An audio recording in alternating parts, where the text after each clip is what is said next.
Hello pals and welcome to my June reading wrap up. This month I read a mix of classics, crime and some non-fiction. I read two truly exceptional books, but I also had quite a big dip and a reading low, which we'll talk about when we get into it. I have my cup of Earl Grey tea. My reading wrap ups always are longer videos, so you might want a cup of tea or coffee too.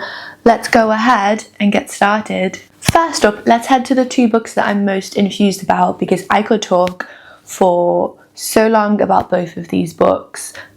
They will both definitely end up on my yearly wrap up of best books. They couldn't be more different. For the first one, we're headed to 19th century England, and it is Our Mutual Friend by Charles Dickens. For the last couple of years, I've been experiencing what I can only describe as like a Dickens revival, or maybe a like Dickensian renaissance is better. When I was a kid, a teenager, into my early 20s, I was obsessed with Charles Dickens.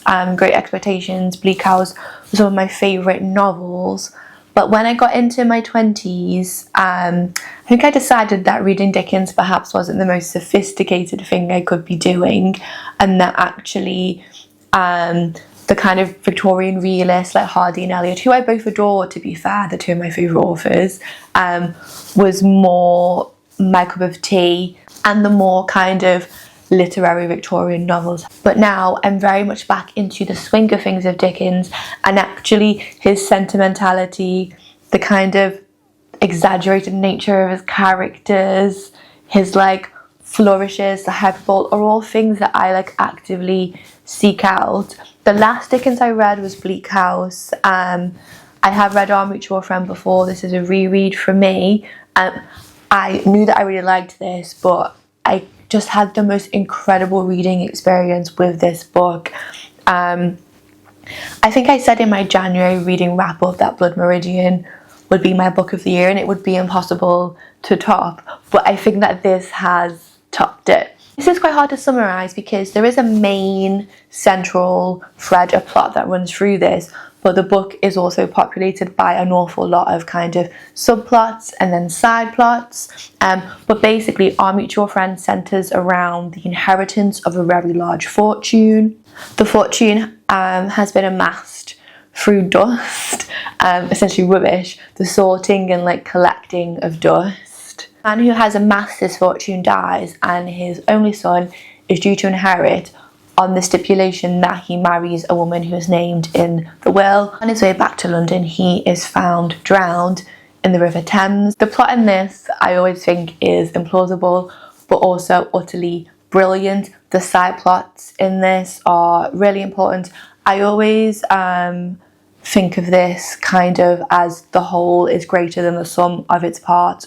All of the side plots are like interwoven together and are dependent on each other for their like depth and like resonance and kind of the emotion that comes with them. We then follow the cast of characters who are linked to this fortune. This is probably the most atmospheric book I've ever read. Its portrayal of Victorian society, and I mean everything from, there is a pub next to the river in this called the Six Jolly Fellowship Porters. There is a character called Mr. Podsnap, and we kind of delve into his kind of world of podsnappery, of kind of like middle class like dinner parties, middle class London society. That portrayal is absolutely perfect, but there's also this kind of really pervasive seediness and grimness of the world kind of surrounding the river.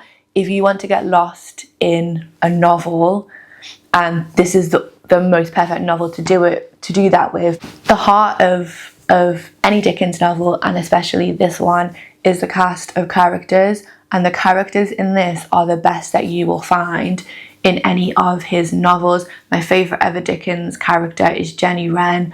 I adore her. My favourite Dickens heroine, Lizzie Hexam, is in this. And the last Dickens that I read, Bleak House, my criticism of Bleak House is always that I don't like Esther as a narrator. I find her a little bit like saccharine and kind of like overly sweet, not entirely believable. But Lizzie, I think she's done so well. One of the kind of criticisms that always gets levelled at Dickens is that his characters are caricatures, but I have to say, even the most exaggerated characters in this, to me, feel like quite realistic and quite true at their heart. Like, they ring true to me even now. Like, I would recognise an awful lot of these characters in people that you kind of meet just kind of throughout your life. One of my favourite side plots in this, and one of the characters that is done so well, is Bradley Headstone. He has a really sinister plot arc, and there is a scene with him, which if you've read this you'll know, that is just so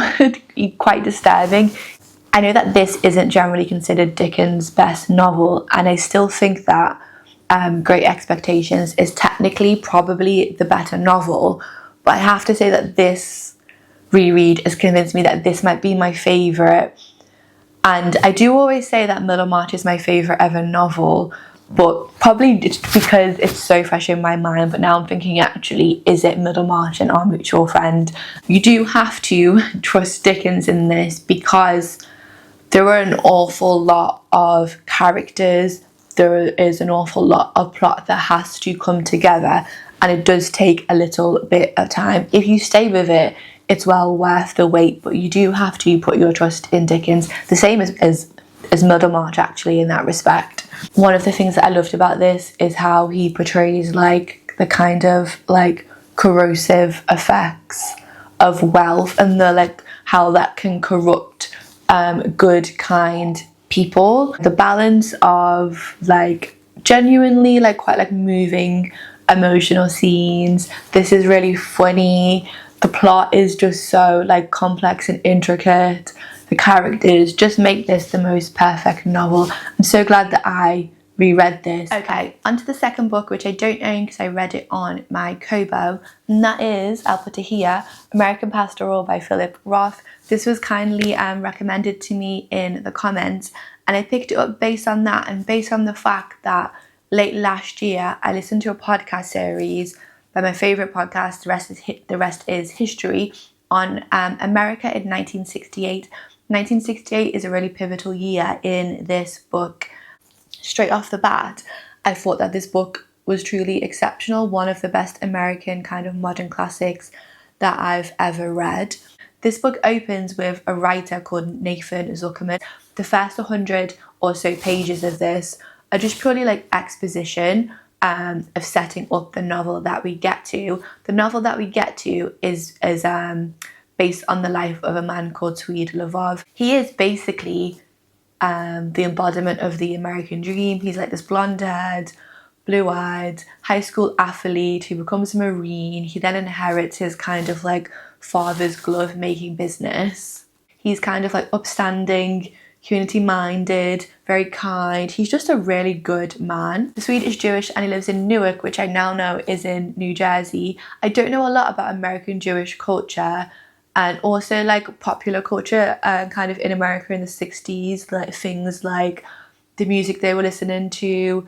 I know next to nothing about baseball, so this did push me to like my outer limits of having to kind of like look things up. One of the things that I loved in the early sections of this was the portrayal of the Jewish community during the Second World War. So in the high school passages, I just found that so fascinating. This book raises some like really big like questions. It's about how do you live like contentedly and happily.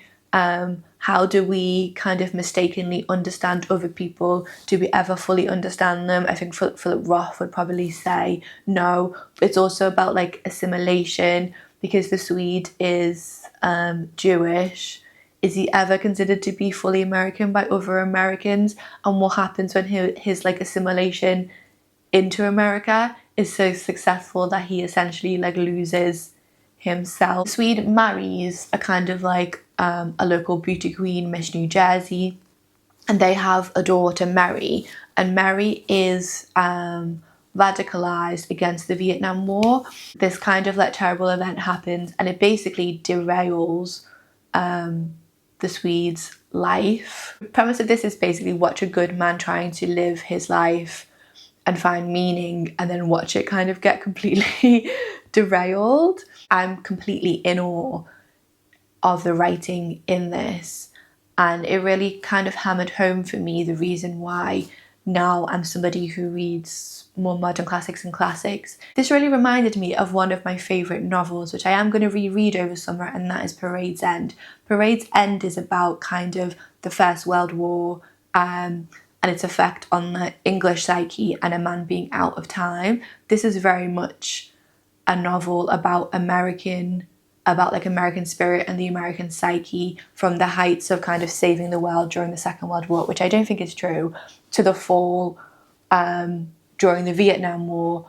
Parade's End, it's kind of similar to Parade's End in that sense, even though it's like completely different. I've always known about like Philip Roth, but I would say one of the lessons that I'm like slowly learning is that there are certain authors that, for whatever reason, I have decided at some point that they're like not for me. One of the criticisms that is always levelled at Philip Roth is that he is misogynistic, or his portrayal of women characters, to be more precise, is a little bit misogynistic. That may well be true, but I don't think that really serves me as a reader at all. A kind of more immature version of myself in the past has said, okay, well, that's not for me. All that actually has done for me is stop me from reading books I found really profound and really moving. So one of the lessons that I'm slowly learning is to not like put up barriers to books based on what I think they might be, and just kind of accept them as they are. That's right. From the highs of Our Mutual Friend in American Pastoral to the lows of Monsters, A Fan's Dilemma by Claire, I think you would say Dederer. Apologies if I've mispronounced that. Welcome to my winner of the most frustrating book of the year 2025. This book is not without its flashes of insight and understanding. I've never read anything from this author previously. The issues that I had with this book I can kind of separate into kind of two sections. One is the marketing of this book, and two is the lack of kind of depth of this book. So the first problem that I had with this is that this book is completely mismarketed. I'm really interested in, as I'm sure some of you will be, in what we do with the books, the art, the music, the films created by people who have done terrible things. And by terrible, I do mean substantially like bad things. And this book is billed as an exploration into that, which is why I bought it. The problem being is that that is not what this book is at all. It's completely mismarketed. This book is basically a personal memoir about the author, about her life in the Pacific Northwest, about her writing career, about her being a mother, about her politics, and then she touches on some like cultural issues along the way. I think that this book was expanded from an essay in the Paris Review, and honestly it probably just should have stayed an essay. It lacks kind of all direction and all focus, but I always think it's a massive red flag when a publisher has to missell a book or mismarket it to get readers to buy it. What the publisher does when they do that is they essentially dupe you into buying a book. It's not fair on the reader, and also it's not fair on the author, because there will be an audience for a personal memoir on a kind of like lefty liberal Pacific Northwest mum who's also a writer who lives on an island. There's probably an audience for that, but she won't find that audience when you're selling it to an audience who has bought the book for something else. If you read the Goodreads reviews of this, and at some point I got so frustrated that I did go to Goodreads to look at them, you'll see that's the exact problem with this book. So the publisher, Hodder and Stoughton, have done her a really big disservice. My other main problem with this book is just the kind of lack of depth to it. It feels very superficial, and I think that's probably because of the lack of research that's gone into it. One of the things that I also found with this is that she presents her political beliefs or ideologies in like grand sweeping statements that she then builds arguments on top of. The problem being is that they're not kind of known truths, they're highly contested ideas, And so it all just feels very shaky. I also found that this was quite repetitive, probably because of the lack of research. We just go back over the same point. You may well be asking yourself, why on earth didn't you just put this down? Which is a question that I'm asking, that I asked myself when I was reading it. There are some good like points in this, and I almost did put it down, but then I got to the essay on Picasso and Hemingway, which is probably the strongest in the book. I thought that was good. So by that point, I'd kind of crossed a like halfway line. And honestly, I'm really interested in this topic. If I thought there was anything else to head to instead of this, I just kept on thinking there are like flashes of like insight, or like where she raises like really interesting questions. She's just not able to like build on them. Having said that, the Picasso Hemingway essay was better, there is an essay on Nabokov in here which I genuinely like can't believe got published. And she describes Lolita, which is one of my favourite ever books, so potentially I'm a little bit biased. And I wrote it down because I just couldn't believe it at the time. A book from the past that is almost universally perceived as problematic. That's one of the sweeping statements that I just don't think is true. And then the Nabokov chapter has a really bizarre argument for Lolita to have been written. This must have been something that Vladimir Nabokov experienced, or wanted to experience himself, which I just think is the most insane, which I just think is like utterly insane. The whole argument rests on the idea that authors can't possibly write about or understand things that they haven't experienced themselves. And I think stems from this idea that writers have to stay kind of like boxed into only writing about people like themselves or things that they have experienced, which is one of kind of my least favourite arguments that kind of we make in like contemporary culture. I found the whole essay really quite like juvenile, and it made me question her judgment on basically everything. There's also a really bizarre section on female monsters, women who abandon their children or don't prioritise their children, which was really just a way for her to write about her guilt herself for sometimes doing that with her own children and her drinking problem. This also feels really dated, even though it was only published in like 2023. It's mainly focused on Donald Trump's first term in office, and like it hasn't aged well. December 2023, so it's like a year and a half old. I don't know why essays weren't when taken into like the 2020s. All in all, I blame myself for not giving up on this. I also blame past me for buying a hardback of an unproven author, which I don't do anymore. But yeah, if ever you've seen this and you're thinking about it, maybe just read the essay in the Paris Review. You'll get all that you need from the essay probably, and you will save yourself around 200 odd pages of sheer frustration. From bleak to brilliant, our next book is The Murder of Roger Ackroyd by Agatha Christie. If things look different on screen, it's because I have been talking for so long I had to make myself a pick-me-up coffee. I'm currently reading Agatha Christie in series order. This is the fourth Pastoral, written in the 1920s. This is narrated by a doctor. He lives in the village of King's Abbot. In King's Abbot, a local kind of wealthy businessman, Roger Ackroyd, is found murdered. Dr. Shepherd's neighbour happens to be a kind of retired Belgian detective. You can see where this one is going. It's really hard to talk about this, I've realised, without giving away any spoilers. This was a reread for me, and The Murder of Roger Ackroyd is generally considered to be one of Agatha Christie's best novels because of the big reveal. Knowing the big reveal, though, I still thoroughly enjoyed this. What I will say is that last month I read A Murder is Announced, which is a Miss Marple, which I actually enjoyed more. So potentially I'm just in a more Miss Marple-y phase than a Poirot phase, but still brilliant. There's nothing that I love more than just knowing that you have an Agatha Christie to look forward to.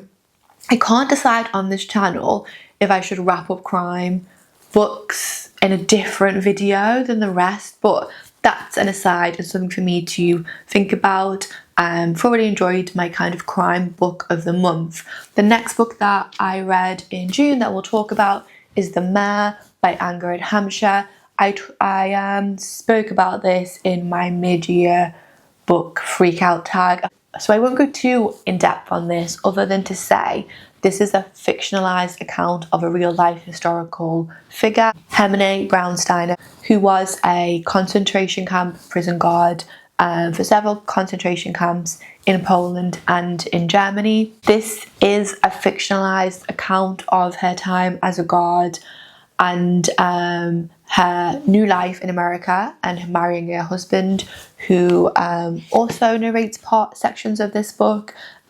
This is fascinating, more disturbing on a psychological kind of level in terms of what it takes to transform a kind of shy, mild-mannered kitchen maid into a murderer, capable of kind of the most abhorrent acts of cruelty and brutality. It's not over-engineered and it's not cynical in its kind of portrayal of that violence, which it very easily could be. It really rang true.